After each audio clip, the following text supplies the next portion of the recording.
Hey, I get it. You're scrolling through a dozen laptops, and every review you see either screams best for gamers or perfect for the office. You're sitting there wondering if the Dell Pro 16 is the sweet spot that lets you work on spreadsheets, hop on a Zoom call, and still fire up a few games without blowing a hole in your wallet. Link is in the description if you want to check the product details on Amazon. I've spent the last few weeks actually testing this machine at my desk, on the couch, and even on a coffee shop table, and I'm going to walk you through the real-world experience so you can decide whether it's worth your cash. First off, the thing that makes the Pro 16 stand out is the 16-inch anti-glare screen with a 1920x1200 resolution. It's not a 4K panel, but that extra vertical real estate over a typical 1080p laptop is a huge win for productivity. When you're editing a spreadsheet or scrolling through code, that extra 200 pixels means you can see more rows without scrolling.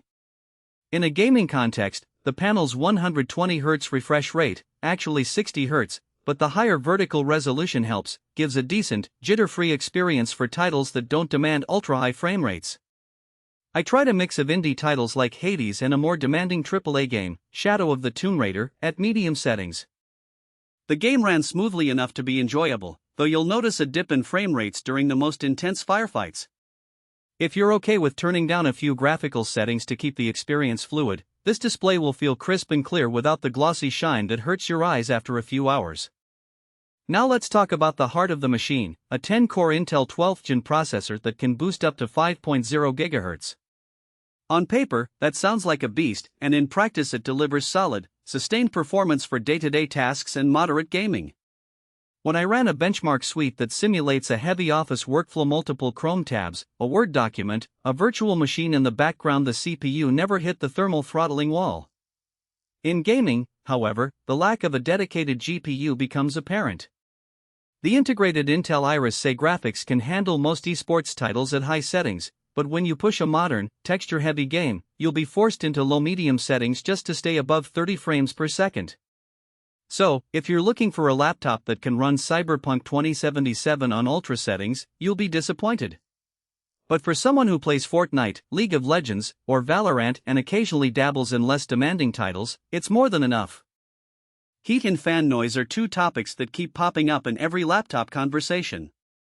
Because the Pro 16 relies on an integrated GPU, the thermal design is less aggressive than a gaming laptop that houses a discrete RTX chip. That said, under sustained load, think a 2-hour gaming marathon or a lengthy video render, the fans kick in and become audible. They're not ear-splitting, but you'll hear a steady whir that can be a mild distraction in a quiet room. In my test, the chassis stayed comfortably warm to the touch, never scorching hot, which is a relief if you often work on your lap. If you plan to game in a shared space or need a whisper-quiet environment for calls, you might want to keep a headset on to mask the fan sound. Keyboard feel is another practical point. Dell opted for a shallow travel, island-style layout with a subtle backlight. The keys are firm enough to give you feedback, but they don't have the deep, tactile punch you'd find on a mechanical gaming board. For long typing sessions, reports, code, emails, the experience is pleasant, though the lack of customizable RGB lighting may feel bland to some gamers who like to sync colors with their rig. The trackpad is large and responsive, but if you're used to a dedicated gaming mouse, you'll still want to bring your own for precise aim.